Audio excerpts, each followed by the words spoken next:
പരിശുദ്ധ അമ്മയ്ക്കും തിരുകുമാരനും 1000 നന്ദി.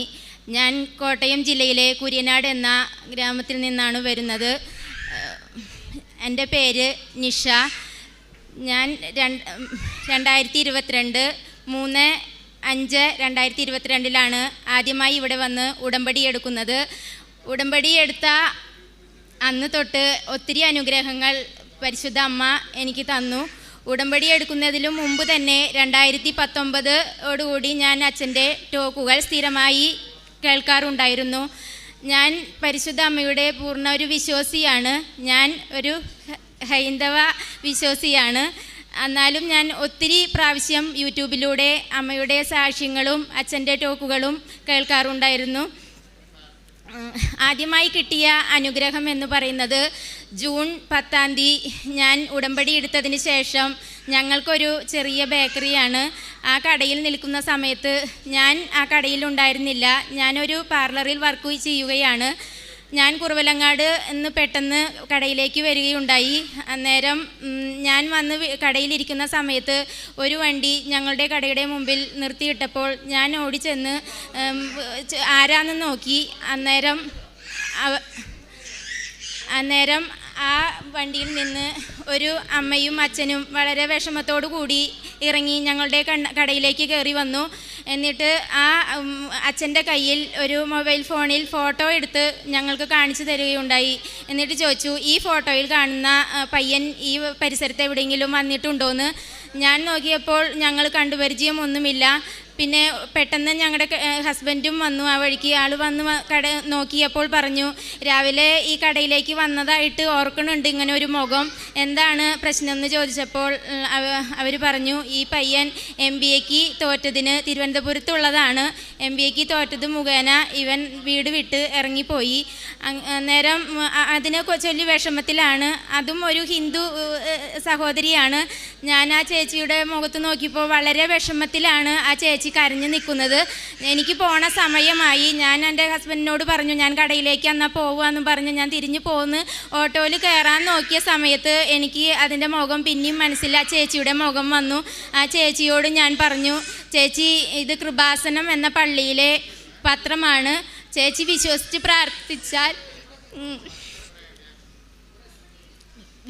പ്രാർത്ഥിച്ചാൽ ചേച്ചിയുടെ മകനെ ഈ അമ്മ കാണിച്ചു തരുമെന്ന് ഞാൻ പറഞ്ഞു.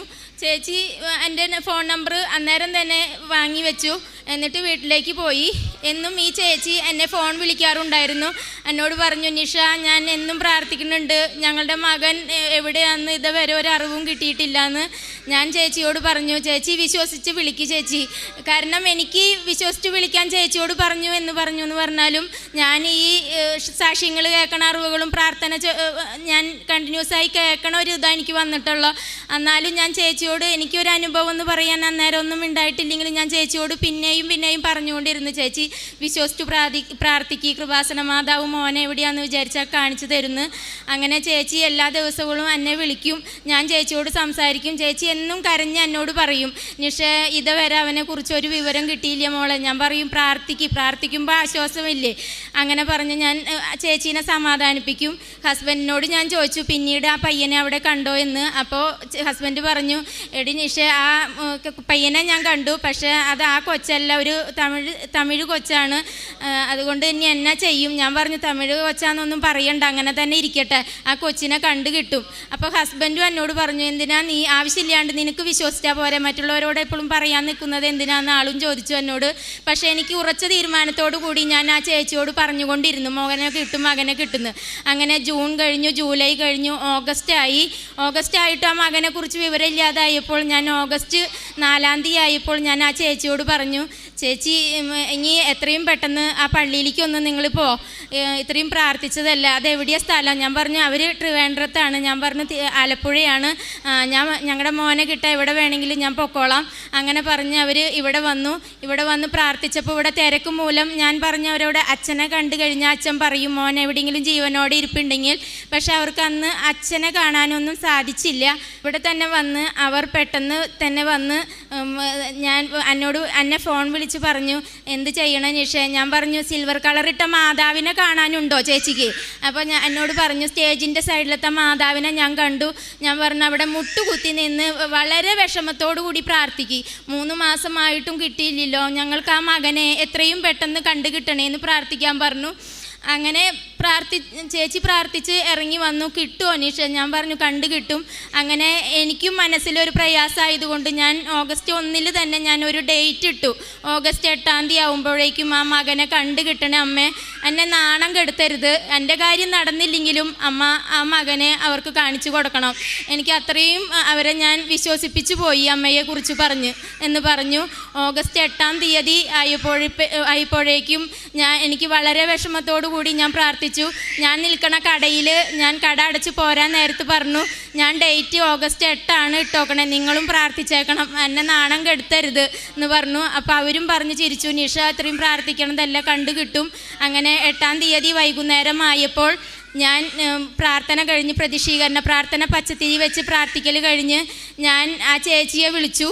ചേച്ചിയോട് ഞാൻ പറഞ്ഞു, മകനെ കിട്ടും, ഇന്ന് തന്നെ അവൻ എവിടെയെങ്കിലും ഉണ്ടെന്നുള്ള ഒരറിയിപ്പോ അല്ലെങ്കിൽ എവിടെയെങ്കിലും അവനെക്കുറിച്ച് എവിടെയോ കറങ്ങി നടക്കുന്നുണ്ടെന്നുള്ള ഒരറിയിപ്പോ എന്തെങ്കിലും അവനെക്കുറിച്ച് കിട്ടും, അല്ലെങ്കിൽ ഒരു പക്ഷെ അവൻ വാതിൽ തുറന്ന് കയറി വരും അമ്മയെന്ന് വിളിച്ച്. അന്നേരം ആ ചേച്ചി പൊട്ടി കരഞ്ഞു പറഞ്ഞു, ഞങ്ങൾക്ക് ഏക മകനാണ്, വർഷങ്ങൾ കഴിഞ്ഞിട്ടുണ്ടായതാ, നിഷയുടെ ഈ നാക്ക് പൊന്നാവട്ടെ, അവനൊരു അപകടം പറ്റാണ്ട് എവിടെയെങ്കിലും ഉണ്ടെന്ന് ആയാലും അറിഞ്ഞാൽ മതി നിഷ എന്ന് പറഞ്ഞു. അങ്ങനെ ഒരു 10 മണിയായപ്പോഴൊക്കെ എൻ്റെ മനസ്സിൽ ടെൻഷൻ നടന്ന് ഓഗസ്റ്റ് 8 ഞാൻ ഡേറ്റ് ഇട്ട് എഴുതി വെച്ചിട്ടുണ്ട്, എൻ്റെ അമ്മ എന്നെ കൈവിടല്ല എൻ്റെ പരിശുദ്ധ അമ്മയെന്ന് പറഞ്ഞു ഞാൻ ഒത്തിരി പ്രാർത്ഥിച്ചു. അങ്ങനെ ഒരു 10:30 ആയപ്പോൾ ഞങ്ങൾ കിടക്കൽ കഴിഞ്ഞു. ഒരു 10:45 ആയപ്പോൾ ആ മകൻ ലുലുമാളിൽ വെച്ച് SI കണ്ടു കിട്ടിയെന്ന് പറഞ്ഞ് സാക്ഷി പറയുകയുണ്ടായി. ആ ചേച്ചി കരഞ്ഞു വിളിച്ചു പറയുക, നിഷ എൻ്റെ മകനെ കണ്ടു കിട്ടി, നിഷ ഒത്തിരി അനുഗ്രഹമുണ്ട്. ഇവിടെ ചെന്നിട്ട് ഞാൻ പറഞ്ഞു, എന്നെ എല്ലാം അനുഗ്രഹിക്കേണ്ടത് മാതാവിനെയാണ്, കൃപാസന മാതാവാണ് ആ മകനെ അമ്മയ്ക്ക് ചേച്ചിക്ക് കാണിച്ചു തന്നത്. അതുകൊണ്ട് ചേച്ചി എത്രയും പെട്ടെന്ന് ആ പുണ്യഭൂമിയിൽ പോയി സാക്ഷ്യപ്പെടുത്താൻ പറഞ്ഞു. അങ്ങനെ അവർ പിറ്റേ ദിവസം തന്നെ വന്ന് സാക്ഷ്യപ്പെടുത്തി. അവർക്ക് വളരെയേറെ ആ കുടുംബത്തിന് സന്തോഷമായി. പിന്നെ രണ്ടാമത് 40 വർഷമായിട്ട് ഞങ്ങളുടെ ഭവനത്തിലേക്ക് ഒരു വഴി ഉണ്ടായിരുന്നില്ല. ഞങ്ങൾ ഒത്തിരി വളരെ വിഷമിച്ചാണ്. ഞങ്ങൾക്ക് നടവഴി ആയിട്ട് ഇപ്പറേ ഉണ്ടെന്ന് പറഞ്ഞാലും അവിടെ ഒരു ബൈക്ക് പോലോ സൈക്കിൾ പോലോ കയറാൻ പറ്റാത്ത ഒരു വഴിയായിരുന്നു. ഞങ്ങൾ വിഷമിച്ചു. ചേട്ടൻ പോവാത്ത സ്ഥലങ്ങളില്ല. പ്രാർത്ഥന, ഞങ്ങൾ ഹിന്ദു ആണല്ലോ, ഹിന്ദു ആചാരപ്രകാരം ഞങ്ങൾ വഴിക്ക് വേണ്ടി എവിടെ ആയാലും ഞങ്ങൾ പോകും. ജോത്സൻ്റെ അടുത്തായാലും വഴി കിട്ടും, അങ്ങനെ ഇങ്ങനെ ചെയ്യ്. അപ്പോഴൊക്കെ ഞാൻ പറഞ്ഞു, ഇത് ജീവനുള്ള ദൈവമായ പരിശുദ്ധ അമ്മ ഇടപെടണം, അമ്മയുടെ മകൻ ഇടപെട്ടാലേ നമുക്ക് വഴി കിട്ടുള്ളൂ ചേട്ടാന്ന് ഞാൻ പറയുകയുണ്ടായി. അന്നേരം ചേട്ടൻ പറഞ്ഞു, എന്നാൽ ഞാൻ 2020 തൊട്ട് 19 തൊട്ട് വിശ്വാസം ഉണ്ടെങ്കിലും എനിക്ക് ഉടമ്പടി എടുക്കാൻ സാധിക്കാത്തതുകൊണ്ട് ചേട്ടൻ വരും എൻ്റെ കൂടെ, ഞങ്ങൾ രണ്ടുപേരും ഇവിടെ വന്ന് പ്രാർത്ഥിച്ചു പോവും. പക്ഷെ ഉടമ്പടി എടുക്കുമ്പോൾ ഒത്തിരി ആചാരങ്ങളും കാര്യങ്ങളും ഉള്ളത് അന്ന് എനിക്ക് ചെയ്യാൻ പറ്റില്ല എന്ന് പറഞ്ഞു വരും. അങ്ങനെ ഞാൻ 22 വന്ന് ഉടമ്പടി എടുത്തത്. അപ്പോൾ ഉടമ്പടി എടുത്തു കഴിഞ്ഞപ്പോൾ ഞാൻ പറഞ്ഞു, നമുക്ക് വഴി കിട്ടും. അങ്ങനെ ഈ ആദ്യത്തെ അനുഗ്രഹം ഈ മകനെ കണ്ടു കിട്ടുക എന്നുള്ളതാണ്.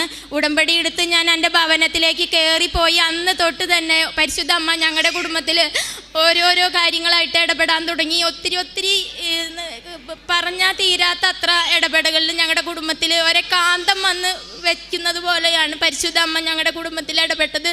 അമ്മേനെ പറ്റി ഒരു വാക്ക് പോലും പറയാത്ത ദിവസങ്ങൾ എനിക്കില്ല. പാർലറിൽ വരുന്നോടായാലും ആരോടായാലും. അന്ന് ചേട്ടൻ 3 മാസം ഉടമ്പടി എടുത്തു, പുതുക്കി, അത് നടന്നില്ല.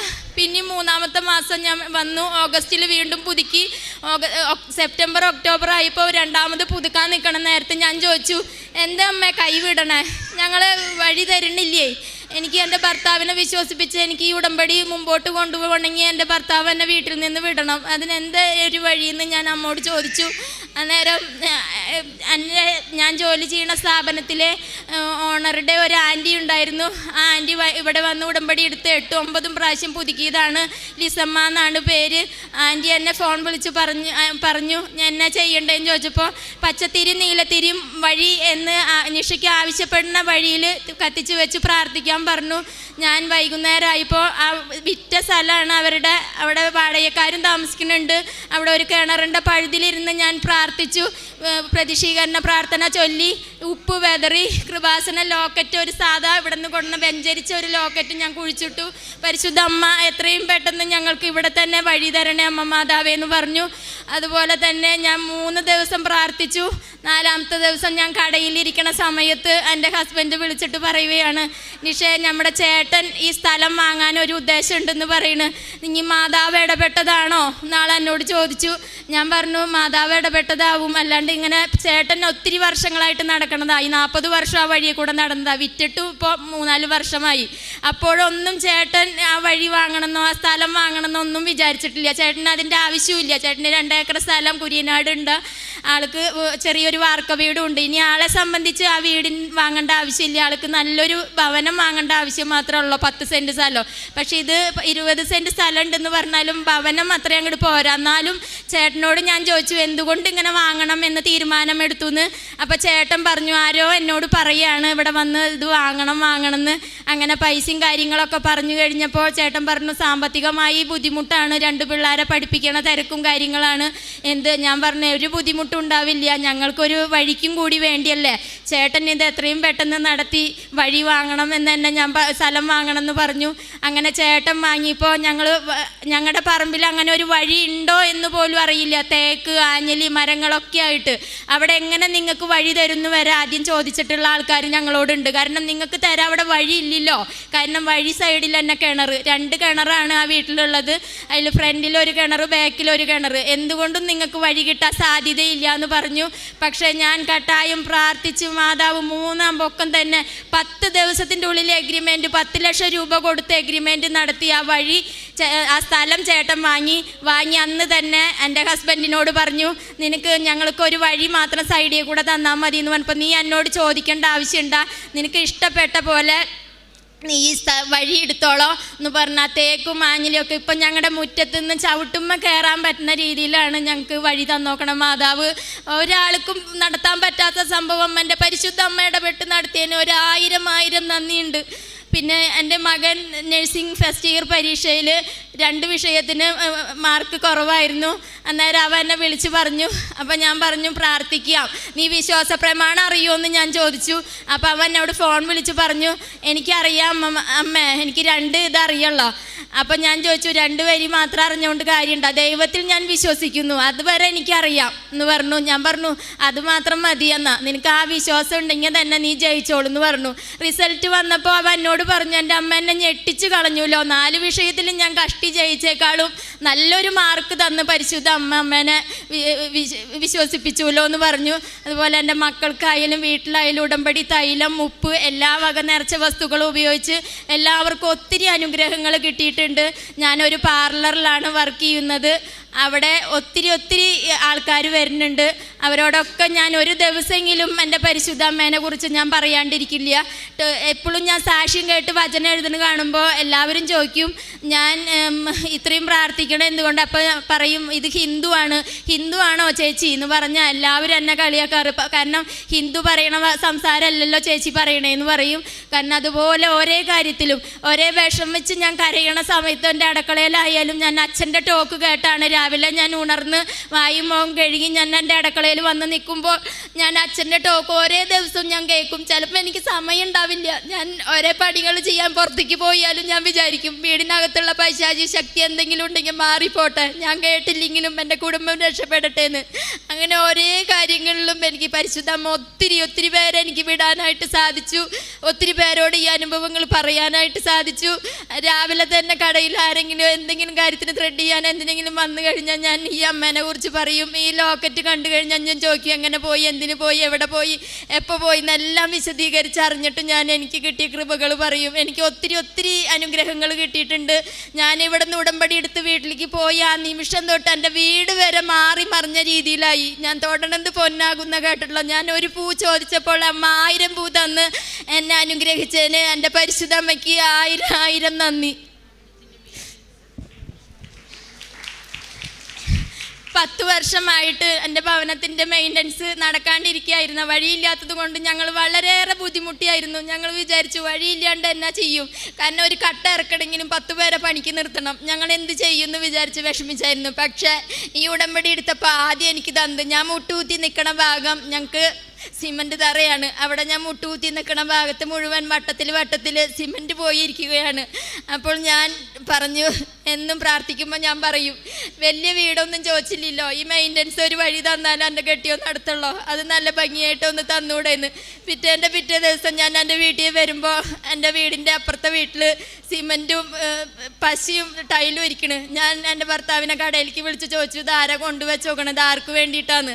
അന്നേരം പറഞ്ഞു, ആ മുറി ഒന്ന് ടൈലിടാൻ വേണ്ടിയിട്ടാണ്. അത് ഒരാഴ്ചയുടെ ഉള്ളിൽ നടന്ന സംഭവമാണ്. അതുപോലെ ഒത്തിരി അനുഗ്രഹങ്ങൾ എനിക്ക് തന്നിട്ടുണ്ട്, പറയാൻ വിട്ടുപോയത്. കഴിഞ്ഞ ദിവസം ഞങ്ങളുടെ ചേട്ടനൊരു യൂറിനറി ഇൻഫെക്ഷൻ വന്ന് മേലാണ്ടായി, ഹസ്ബൻഡിൻ്റെ ചേട്ടന്. അന്നേരം ഹോസ്പിറ്റലിൽ പോയപ്പോൾ സ്കാൻ ചെയ്ത് നോക്കി, ബാക്കി MRI എടുത്ത് നോക്കാൻ പറഞ്ഞു.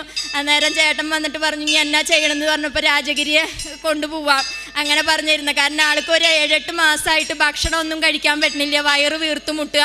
അപ്പം അങ്ങനെയുള്ള ദേഹാസ്വസ്ഥത മൂലം അങ്ങനെ വന്ന് പറഞ്ഞു. ഒരു ദിവസം ഞാൻ കടയിൽ നിന്ന് ചെല്ലുമ്പോൾ ചേട്ടൻ വീട്ടിലിരിക്കുകയാണ്. എന്നോട് പറഞ്ഞു, എന്നാ ചെയ്യണേ, ആകെ ഇപ്പം സ്ഥലവും വാങ്ങി എല്ലാം വാങ്ങി, പക്ഷേ എന്നാ ചെയ്യണ്ടേന്ന് എനിക്കറിയില്ല, അതുപോലെ ബുദ്ധിമുട്ട് നിഷ, ഇനി വല്ല ക്യാൻസർ എന്തെങ്കിലും ആവോന്ന് എന്നോട് ചോദിച്ചു. ഞാൻ പറഞ്ഞു, ഉടമ്പടി ഉപ്പും കാര്യങ്ങളും എടുത്തു കൊടുത്തു. ഞാൻ വിശ്വാസ പ്രമാണം ചൊല്ലി എൻ്റെ വയറുമ്മ തൊട്ട് തന്നെ ഞാൻ പ്രാർത്ഥിക്കാൻ തുടങ്ങി. ഒരു വെള്ളിയാഴ്ച ദിവസമാണ് ഞാനിത് കൊടുത്തത് ചേട്ടന്. പക്ഷെ ശനിയാഴ്ച ദിവസം ചേട്ടൻ തൂത്ത്, ഞായറാഴ്ച ചേട്ടന് കഠിനമായ വയറുവേദന വന്നു. ചേട്ടൻ വയറ് ഉഴിഞ്ഞ് ഭയങ്കരമായിട്ട് ബുദ്ധിമുട്ടി വന്ന് കിടന്നു. പിന്നെ 12:30 വീണ്ടും നല്ലൊരു വയറുവേദന വന്ന് ആൾ നോക്കി കഴിഞ്ഞപ്പോൾ കുപ്പിച്ചില്ല് വീണ പോലെ ചേട്ടന് മൂത്രത്തിക്കല്ല്. കാര്യം പരിശോധിച്ചു എന്ന് പറഞ്ഞാലും ഇത്രയും വലിയ കല്ല് ഉണ്ടെന്ന് അറിയില്ല. ആൾ പറയും, ഇന്നിപ്പോൾ എനിക്ക് 3 ദോശ തിന്നാൻ പറ്റി, വളരെ ബുദ്ധിമുട്ട് എൻ്റെ ശരീരത്തിലെ മാറിയെന്ന്. അതുപോലെ ഒത്തിരി അനുഗ്രഹം തന്ന പരിശുദ്ധ അമ്മയ്ക്കും തിരുകുമാരനും 1000 നന്ദി.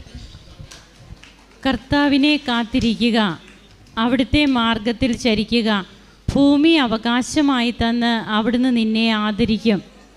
40 വർഷമായിട്ട് വഴിയില്ലാത്ത അവസ്ഥയിൽ എങ്ങനെയാണ് കർത്താവിനെ വിളിച്ച് അപേക്ഷിക്കുമ്പോൾ ഈ മകൾ തന്നെ പറഞ്ഞു, സത്യദൈവമായ പരിശുദ്ധ മാതാവും ഈശോയും അവരെ വിളിച്ച് അപേക്ഷിക്കുക എന്നാണ് തൻ്റെ വീട്ടുകാരോട് പോലും ഓരോ കാര്യത്തിന് പറയുന്നത്.